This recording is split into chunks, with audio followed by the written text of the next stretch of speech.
好来，乡亲啊，明仔载开始中秋4天的连假，中秋节的车潮提前到今仔日就出现了。讲今年将会是史上上塌的中秋连假，下晡过3点了后，就开始出现着提前回乡的车潮。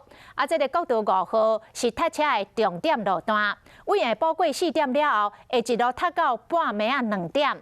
公路总局嘛来提出着替代道路的方案，呼吁驾驶人都要避开塞车的时间。高速公路车愈来愈多，不过这个画面，甲这个中秋连假开始了后，塞车的画面未避尽，监控中心进入备战的状态，准备要迎接有史以来上塌的中秋连假。那我们预估大概在接近中午以后，可能还会有往宜花东的车潮会涌现，然后这个车潮大概会持续到下午才会慢慢疏解。那另外在晚上大概7、8点过后，还会有另外一波往宜花东的车潮会出现。那整个往国五、往宜花东的车潮大概会到凌晨大概1、2点左右才会疏解。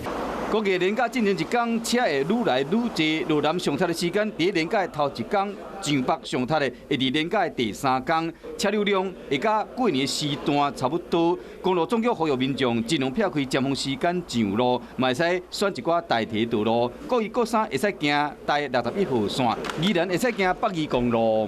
在假期间，可能还是多呼吁假期的前2天是以南下车潮为主，多利用下午时段出发，避开上午的尖峰。那北返的用路人可以多利用假期的后2天的上午时段出发，来避开下午的尖峰。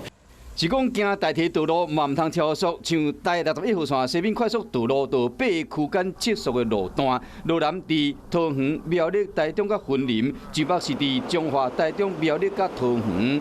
交通部是以上歹拍算，做上好的准备，要迎接即摆中秋连假的车潮。